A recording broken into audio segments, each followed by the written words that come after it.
안녕하십니까? 반갑습니다. 잘 지내셨지요? 학습을 잘 해주셔서 우리는 숙련 기술자가 되고 있습니다. 이번 시간은 선방 밸브 바이패스 배관 40mm 설치 시 필요한 자재량과 공수를 산출하기입니다.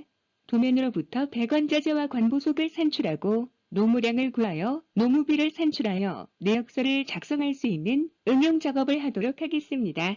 동영상 유튜브 샵 냉동 공조 설비 적산, 샵 건축 설비 적산, 샵 광기대 적산을 검색하셔서 냉동 공조 설치 설비 적산 -01-03-13을 시청하고 숙련될 수 있도록 학습하여 주시기 바랍니다.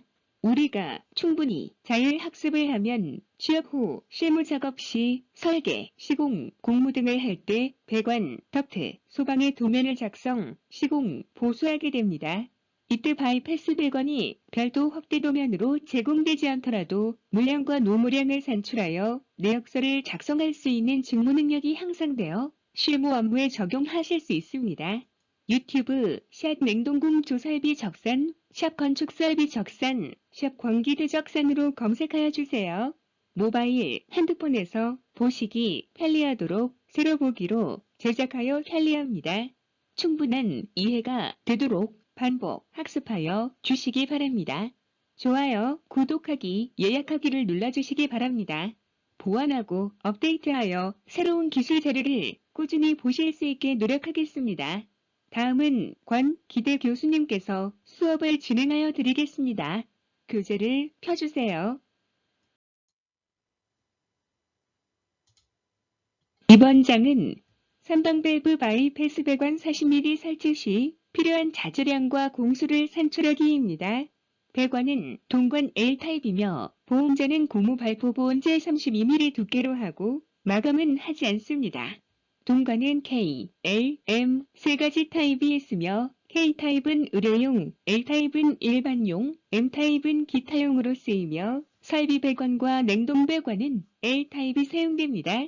또한 동관은 경관과 연관으로 나누어져 있으며 경관은 밴딩이 되지 않아 용접용으로 사용되고 연관은 20mm 이하의 관으로 가용성이 좋아 밴딩, 플레어 접합 등을 하여 사용할 수 있습니다.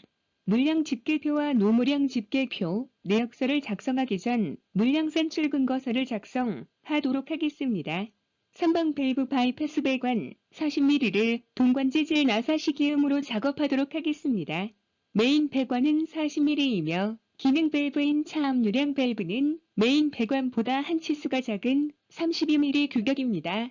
우리는 50A 배관까지 나사식이음으로 하며 용접식이음 방법은 모든 배관 규격에서 사용할 수 있다는 것을 알고 있습니다. 1. 강관 규격에 따라 가로, 세로의 거리를 구합니다. 배관의 길이를 구할 때 가로와 세로 길이를 더하고 바이패스 배관 길이도 더하도록 합니다. 다만 밸브 등의 부속품이 존재하지만 부속품의 길이를 감안하지 않고 길이를 정하도록 하겠습니다. 강관, 규격, 가로줄에 단위, 미터, 수량을 적습니다. 2. 나사식 수용 배관은 부속품, 즉 엘도와 배관을 연결할 시 동관용 용접이음을 사용하고 밸브, 스트레이너 등을 연결할 때는 동관용 나사식 부속품으로 연결하게 됩니다. 용접 이음에서는 플랜지를 풀어 수리 조립이 가능하지만 나사식 이음은 유니온 부속품을 사용해야 합니다.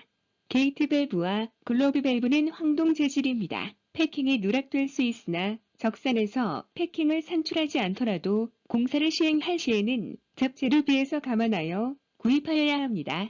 3. 동일한 방법으로 모든 부속품의 명칭과 규격, 단위 수량을 확인하고 모든 부속품의 물량을 산출합니다. 4. 동관 50A 이하 배관은 플랜지식으로 작업하여도 가능하지만 우리는 용접식으로 작업을 하도록 하겠습니다. 용접식 이음은 밸브의 고장, 교체를 위하여 유니온을 적용하여야 합니다. 도면에 표기되지 않더라도 유니온 개수를 선정하여 적용하여 주시기 바랍니다. 마지막으로 보온재와 두께, 재질을 정하여 앞에서 구한 배관 길이를 기록합니다. 보온재는 고무 발포 보온재 32mm 두께로 하고 마감은 하지 않습니다. 산출 근거서를 작성하였습니다. 이제 물량 집계표를 작성하겠습니다. 물량 산출이 끝나면 관의 가격을 물가자료, 물가정보, 거래처 견적, 인터넷 등에서 조사합니다. 정보 조달 및 광급공사는 공식 정보를 통하여 세 곳을 비교하여 가장 낮은 단가를 조사하여 입력합니다. 적산 프로그램을 이용하면 자동으로 입력됩니다. 우리는 적산의 이해와 중급 숙련 기술자 수준의 업무 숙련을 위하여 직접 입력하도록 실습합니다. 한국물가정보, 물가자료, 대한건설협회 사이트 등에 유료로 가입하여야 하므로 여러분은 인터넷에서 직접 단가 조사하여 적용하는 방법으로 실습하여 주시기 바랍니다. 그러나 한국물가정보, 유료 사이트 사용법을 알아보겠습니다. 로그인 후 급배수를 클릭합니다. 급배수 분류에서 필요한 배관제, 관부속 자재들을 찾아 지역별 단가를 알 수 있습니다. 1. 우리는 실습을 하는 것이므로 보이는 화면과 같이 인터넷을 이용하여 가격을 찾도록 하겠습니다. 인터넷 배관 자재를 온라인으로 파는 사이트에서 동파이프를 검색합니다. 2. 상품 옵션에서 광경을 선택하면 가격 정보를 볼 수 있게 됩니다. 3. 단가가 낮은 사이트를 비교하고 선택사항을 확인한 다음 단가를 기입합니다. 이 단가는 100원의 경우 단위미터당 가격인지 6m 한 본위 가격인지 꼭 확인하여야 합니다. 4. 특수 밸브 등은 거래처나 인터넷 배관자재 사이트에서 찾아 기입하도록 합니다. 5. 밸브와 부속, 보험자재 등은 각 정보를 찾아 단가를 기입하도록 합니다. 다음 장에서는 물량 집계 순서와 배관재질 등의 단가를 찾고 찾아진 단가를 입력하는 방법에 대하여 설명하겠습니다. 이번 장에서는 물량 집계표 작성 순서를 설명드리겠습니다. 물량 집계표는 앞장에서 구한 산출 근거서에 분명, 규격, 단위, 수량을 그대로 옮겼습니다. 단가를 적용할 때는 설계용이나 입찰용으로 사용할 시 물가자료, 물가정보 등을 사용하여야 합니다. 물가정보 등은 유로 정보이므로 앞장에서 설명한 바와 같이 우리는 컴퓨터에서 단가를 검색하여 입력하시기 바랍니다. 단가는 다음 구매를 위하여 검색처와 거래처 등을 기록하여 두는 것이 좋습니다. 입찰, 시공시 단가를 구하는 가장 확실한 방법은 거래처 단가가 가장 정확합니다. 이것은 오랜 거래와 신용이 담보되기 때문입니다. 첫째, 물량 산출이 끝난 산출근거서 분명, 규격, 단위, 수량을 그대로 옮겨옵니다. 배관자재는 산출근거의 5에서 10%를 할증하여 적습니다. 보온자재도 산출근거의 5%를 할증하여 적습니다. 둘째, 단가를 인터넷, 거래처 등에서 조사하고 수량과 단가를 곱하여 금액을 기록하는 A 항을 먼저 작업합니다. 즉, 금액에 있는 수량 곱하기 단가로 계산하여 기입합니다. 셋째, A와 같은 방법으로 계속하여 모든 부속품에 대하여 단가를 찾아 기입하고 같은 작업 수량 곱하기 단가로 계산하여 기입합니다. 넷째, 적재료 B는 간관의 3%이므로 A 금액의 0.03을 곱하여 C를 구합니다. 넷째, 금액에 있는 모든 세로 항목의 합을 구하여 재료 B, D를 구합니다. 이 순서로 물량 집계표를 작성 연습하여 주시기 바랍니다. 다음 장에서는 품셈을 찾아 적용하고 노무량 집계표 작성을 설명하겠습니다. 그래서 물량 집계표 작성되어 알아보았습니다. 이번 장에서는 배관 부속품 및 밸브 장치의 품에 대하여 알아보도록 하겠습니다. 우리는 기능식 밸브의 바이패스 배관의 내역서를 작성하므로 표준 품셈의 배관 설치 노무비 2번 항이 감압 밸브 설치 품셈을 적용하도록 합니다. 또한 비고와 주기를 살펴보면 비고, 밸런스 파이프를 필요로 할 경우에는 30% 가산한다. 철거는 재사용을 고려치 않을 때 신선의 50%로 계산한다. 주기 1. 본품은 감압 밸브, 게이트 밸브, 글로비 밸브, 스트레이너, 압력계, 안전 밸브 등 바이패스 배관, 조립 및 설치, 배관 시험품이 포함되어 있다. 주기 2. 밸런스 파이프를 필요로 하지 않을 경우를 기준한 것이다. 주기 3. 온도 조절 장치도 본품에 준하므로 이 품셈을 적용합니다. 이번 표의 설치 품셈을 확인하여 보겠습니다. 규격의 광경을 확인합니다.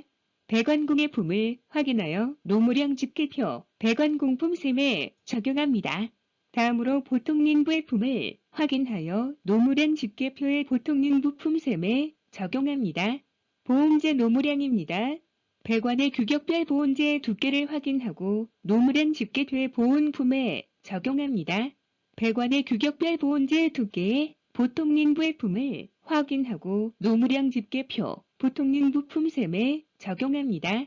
다음 밸브의 수량과 배관품을 곱하여 배관공 속의 밸브의 수량과 보통인부의 품을 곱하여 보통인부 소개를 계산합니다. 다음 보온재의 수량과 보온공 품을 곱하여 보온공 소개, 보온공 수량과 보통인부의 품을 곱하여 보통인부 소개를 계산합니다. 다음 배관공의 소개를 세로항을 모두 더하여 구합니다. 다음 보온공의 소개를 세로항을 모두 더하여 구합니다. 다음 보통인부의 소개를 세로항을 모두 더하여 구하면 노무량 집계가 끝납니다.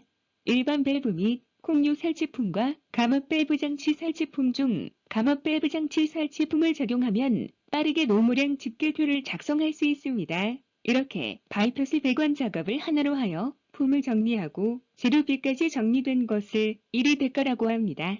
1위 대가를 작성하여 견적을 하면 시간 단축되고 편리하기 때문입니다. 다음 장에서는 정부 노임 단가를 확인하고 내역서 작성에 대하여 설명하겠습니다. 정부 발표 노임 단가표는 내역서 작성 시에 단가를 적용할 것입니다. 2020년 보통인부, 배관공, 보온공의 노임 단가를 볼 수 있습니다. 노임 단가는 매년 전반기와 하반기에 정부에서 발표하므로 찾아 적용하시기 바랍니다. 보통인부, 특별인부, 용접공, 도장공, 배관공, 보일러공, 위생공, 덕트공, 보온공 등이 우리가 자주 찾는 숙련공들입니다. 다음 장에서는 내역서 작성에 대하여 설명하겠습니다. 이번 장에서는 내역서 작성 순서를 말씀드리겠습니다. 첫째, 앞에서 구한 물량 집계표에 품명, 규격, 단위, 수량을 그대로 옮겨옵니다. 우리는 배관자 제가 삼출 근거의 10%를 할증하여 적용한 것을 알 수 있습니다. 할증을 적용한 것은 재료의 절단, 착오 등으로 부산물이 발생되어 재료가 부족하지 않게 하기 위한 것임을 알 수 있고 물량 집계표에 수량을 적용하여야 한다는 것을 알고 있습니다. 둘째, 자재별, 규격별 수량의 단가를 곱하여 금액 A를 계산합니다. 수량 곱하기 단가는 금액 A가 되는 것입니다. 모든 품명에 대하여 금액을 구하는 작업을 합니다. 셋째, 녹막이 페인트를 품명의 가로칸에 기입합니다. 녹막이 페인트의 수량 곱하기 단가는 금액 B가 되는 것입니다. 모든 품명에 대하여 수량의 단가를 곱하여 금액 B를 구하는 작업을 합니다. 넷째, 노무량 집계표에서 구한 배관공, 도장공, 보통인부를 품명의 세로칸에 순서대로 기입합니다. 앞에서 숙지한 정부 노임 단가를 적용하여 기입합니다. 노무 수량 곱하기 단가는 금액 C가 되는 것입니다. 모든 노무 품명에 대하여 금액을 구하는 작업을 합니다. 다섯째, 잡재로 B는 강관의 3%이므로 A 금액의 0.03을 곱하여 D를 구합니다.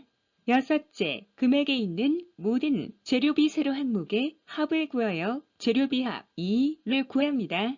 일곱째, 금액에 있는 모든 노무비 세로 항목의 합을 구하여 노무비 합 F를 구합니다.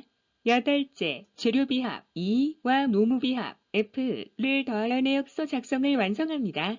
단일 공사의 경우 이 내역서에 기업이윤 등을 추가하여 견적서로 제출할 수 있습니다. 이와 같은 순서로 내역서 작성을 연습하여 주시기 바랍니다. 여러분이 계산을 하는 동안 자격증에 대해서 설명을 해드릴까 합니다. 자격증은 여러분이 가질 수 있는 국가가 인정하는 실력을 검증하는 자격이 되겠습니다. 올해 여러분이 대학을 입학하셨다면 입학 후에 전문대학과 산재 대학으로 갔을 때의 전체적인 방향을 설명하도록 하겠습니다. 우리가 중고등학교 때 정말 열심히 공부하였더라면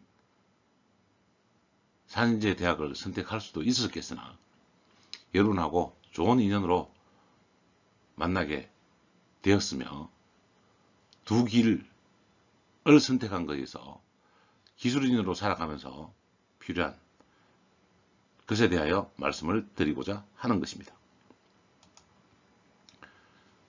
기능사는 자격에 제한이 없습니다. 공고를 다녔다라면 2학년, 3학년 때 기능사 자격증을 딸 수 있겠습니다. 공고를 다닌 학생은 제가 설명하는 연도에 1년을 줄여서 이해를 하시면 되겠습니다. 산업기사는 기능사의 실무 경력 1년 혹은 전문대 졸업 예정자가 응시할 수 있습니다. 즉, 올해 하였다면 2년 5월이면 산업기사를 취득할 수 있게 되는 것입니다. 매년 3월에 1차 원서를 내고 5월에 2차 합격자 발표 때 합격을 하신다는 조건으로 말씀을 드리는 것입니다. 이때 자격증을 취득하는 것이 가장 유리하기 때문에 말씀을 드리는 것입니다. 여러분이 군 복무를 해야 된다면 2학년 1학기 때 산업기사를 따고 기술병으로 입대를 하시는 것을 권장드립니다. 그렇게 되면 여러분은 산업기사 취득 후 경력 2년의 자격증을 가지게 되는 것이고 군대에서 기사 자격증을 취득하게 되는 것입니다.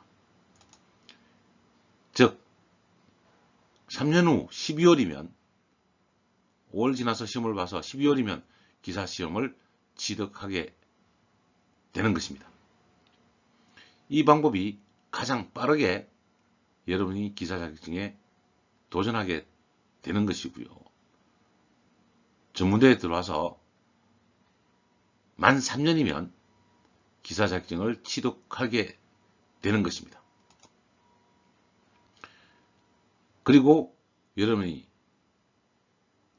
4년 후 2월이나 5년 후 2월에 졸업을 하게 될 것입니다. 그 이후에 취업 후에 여러분이 기능장을 취득하게 되는데요. 그렇다면 기능장은 산업기사 따고 5년의 경력이 필요하므로 7년 후에는 기능장을 취득할 수 있게 되는 것입니다.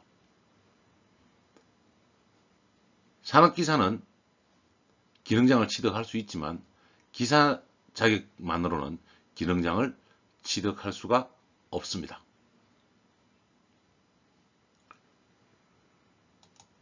그리고 기능장 이후에 여러분이 기술이나 특허나 회사에 공헌이 있다면 명장을 신청하실 수 있습니다.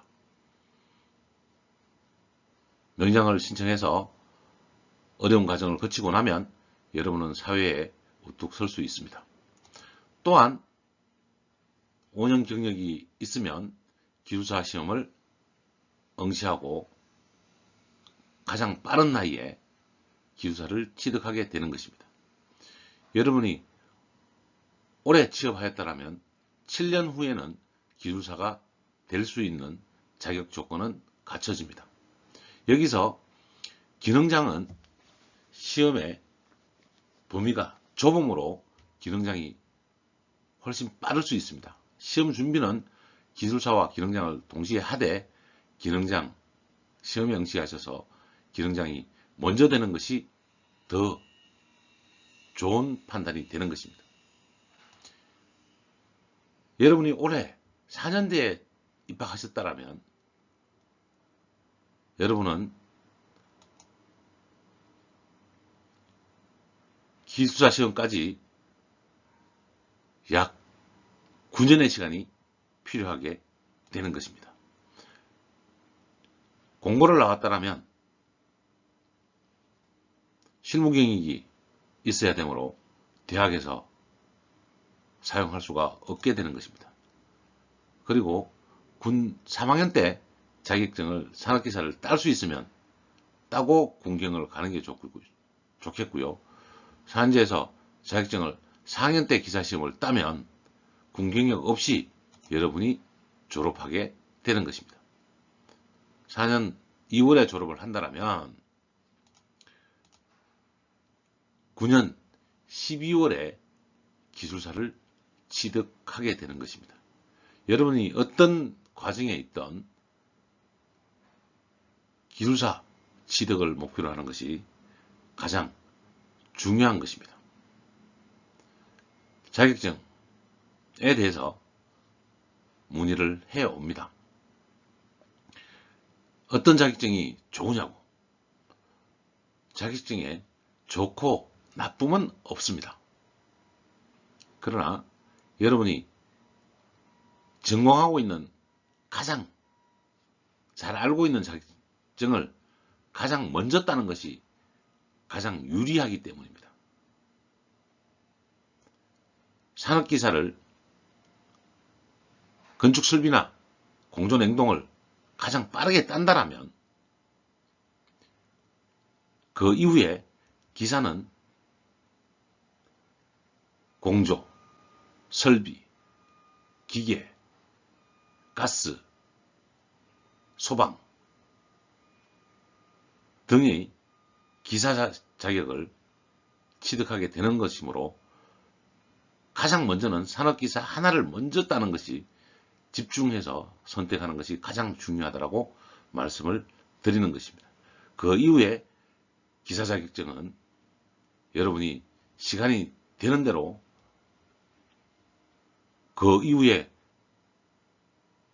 4년, 5년을 준비하는 기능장, 기술사 시험의 과정으로 기사 자격증을 취득하면 가장 확실한 바람이 되겠습니다.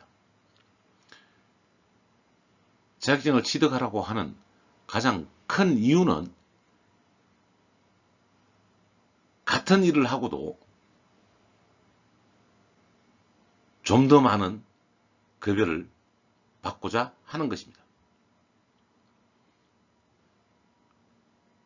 라떼는 제가 어렸을 때 그 옛날에는 황금 보기를 돌같이 하라고 하였습니다. 물론 고위 공직자들은 황금 보기를 돌같이 해야 됩니다만 엔지니어들은 황금을 황금으로 볼 수 있어야 되고 기술의 가치를 황금으로 만들 수 있어야 되고 그것이 돈이 되어야 하는 것입니다.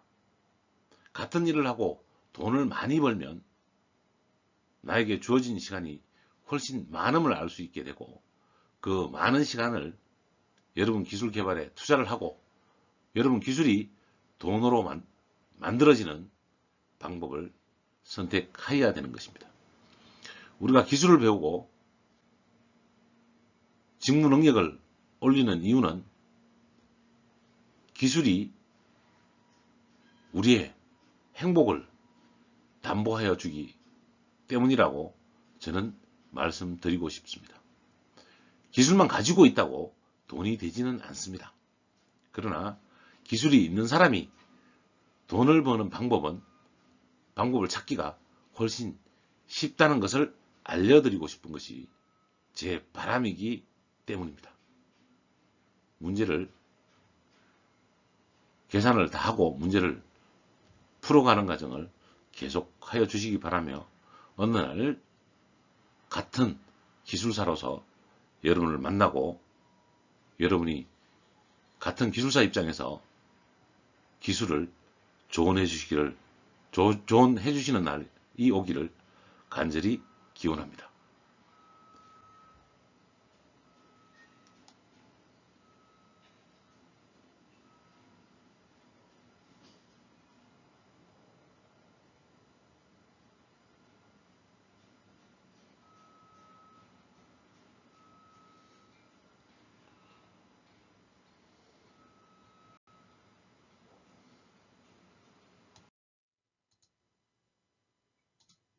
우리는 이번 시간에 기능식 밸브의 바이패스 배관 설치 시 필요한 자재량과 공수를 산출할 수 있는 능력을 가지게 되었습니다.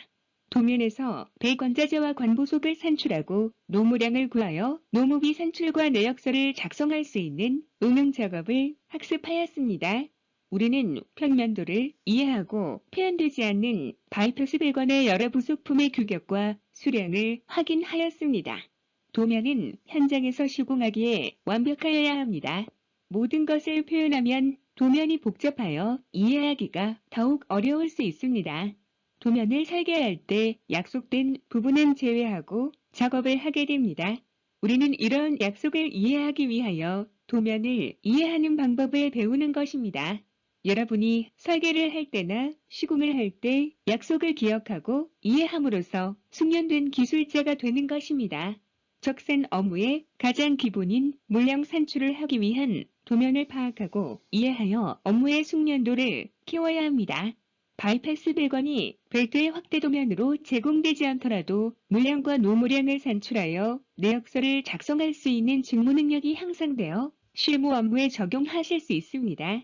설비적산, 능력 단위는 설계도서를 이해하여 정확하게 물량을 산출하고 단가를 적용, 자재비와 노무비를 산출하여 공사비를 최적화할 수 있는 내역서를 작성하기 위한 물량 산출 능력이 선행되어야 합니다. 적산 용지와 도면은 교재의 내용으로 진행하였습니다. 충분히 숙련되지 않았으면 반복 학습하여 주시기 바랍니다. 수고하셨습니다.